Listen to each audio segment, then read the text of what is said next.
La SCPI est un placement immobilier, c'est un placement immobilier qui repose sur 3 piliers finalement. C'est un gérant qui va gérer votre patrimoine immobilier et l'argent que vous investissez, une stratégie, que va-t-il faire de l'argent dans l'idée, et après qu'a-t-il fait concrètement, donc le patrimoine qu'il a sous gestion pour votre compte, et de cela va découler les performances de ce patrimoine bien évidemment. Donc si on commence par le gérant, vous avez aujourd'hui grosso modo deux grandes qualités, pas qualité, on va dire deux grandes catégories de gérants. Vous avez les gérants plutôt institutionnels, financiers, souvent bancaires ou grandes maisons financières, qui vont gérer des grosses SCPI, plusieurs milliards d'euros le plus souvent, et qui ont des grosses capacités d'investissement et de collecte parce qu'ils ont des réseaux assurantiels, assurance vie, de bancaires, pour faire une collecte importante. Et puis à côté de ça, vous avez des gérants qui peuvent être gros mais souvent plus petits, qui ont une dimension plus artisanale, qui vont être beaucoup plus impliqués dans la gestion le plus souvent parce que c'est des histoires d'hommes et des aventures. Donc c'est des maisons de gestion bien évidemment très indépendantes dans leur actionnariat, dans leur mode de fonctionnement, et qui vont être dans des SCPI en général plus petites, avec un plus fort intuitu personné dans la gestion immobilière ou même dans la relation avec l'ensemble des partenaires. Puisque on connaît tous les établissements bancaires, on sait bien que c'est des établissements qui sont plus de masse, et là on va être plus sur de l'artisanal. Donc le deuxième pilier qu'on a et qui va dépendre évidemment du gérant qu'on a choisi, ça va être sa stratégie d'investissement. Quelle est la stratégie d'investissement du gérant, donc quel SCPI il développe et dans quoi il cherche à investir et comment il veut le faire. Donc grosso modo, vous allez avoir quelques stratégies que vous retrouvez dans les maisons de gestion. Vous avez soit une stratégie un peu historique qui est la stratégie bureau, ça va être la stratégie des grandes maisons de gestion. On achète du bureau très bien placé avec des grands noms en locataires et on fait un beau patrimoine avec ça. Des belles adresses assez prestigieuses qu'on pourrait appeler des actifs plaquettes qu'on va mettre sur la première page du rapport annuel ou sur le site internet. Le corollaire de ça, c'est que forcément on va avoir un petit peu moins de rendement puisque tout le monde va s'arracher les grandes signatures, ceux qui peuvent payer des loyers très élevés avec un maximum de sécurité dans le temps et dans la durée. Donc ça va être un peu le premier plan de la stratégie d'investissement. C'est déjà c'est la partie bureau et c'est la partie finalement qui va avec très sécurisée, très prime, un peu les meilleurs actifs, les actifs plaquettes. Après, vous allez avoir des stratégies un petit peu plus, un petit peu plus offensives ou qui vont aller chercher un peu plus sur le terrain. Et ça va être une dimension un peu plus d'indépendance. Ça va être des stratégies de commerce, qui est une stratégie historique qu'on retrouve aussi, puisqu'elle est historique chez les institutionnels et chez les bancaires. Et puis vous allez avoir la stratégie des nouvelles sociétés de gestion qui ont éclos depuis quelques années, qui vont se comporter aujourd'hui sur le marché en disant comment on peut se différencier de ça.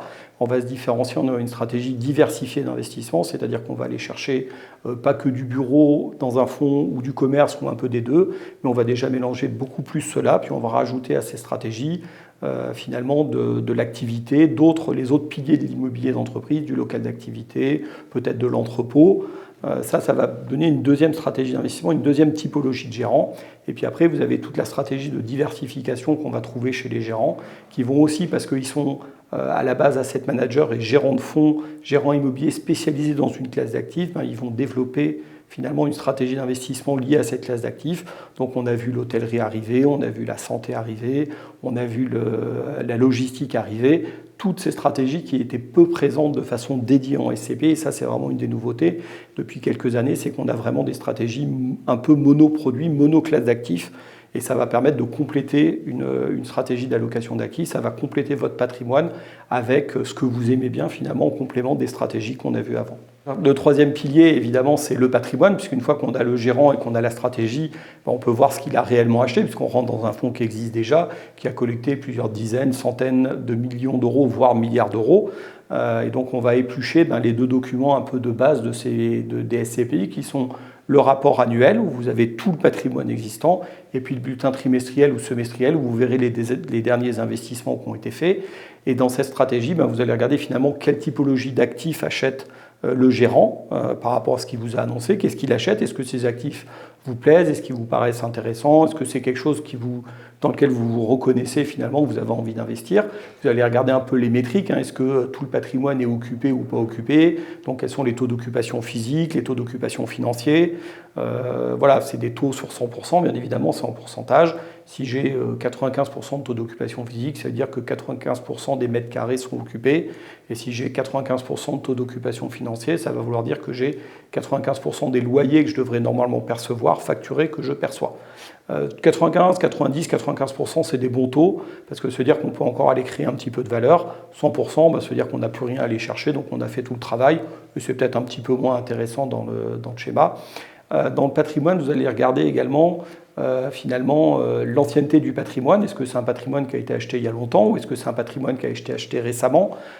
Du coup, ça va pouvoir permettre de vous dire finalement est-ce que c'est un patrimoine qui va avoir besoin peut-être de travaux dans le temps et regarder s'il y a des travaux qui ont été faits ou pas, très importants. Je reviens, je disais tout à l'heure qu'on avait des patrimoines de bureaux. Les grands immeubles de bureaux, ça se restructure régulièrement. Tous les 15, 20 ans, 30 ans, il faut restructurer le patrimoine, le remettre au goût du jour avec des travaux lourds. Donc regardez quand ça a été fait pour savoir finalement est-ce qu'il va y avoir des travaux futurs à faire ou est-ce qu'on est plutôt sur des patrimoines qui sont jeunes, qui ont plus de rentabilité et qui vont avoir une pérennité de revenus finalement dans le temps un peu plus longue. Voilà les différents éléments qu'il faut regarder sur le patrimoine immobilier d'une SCPI.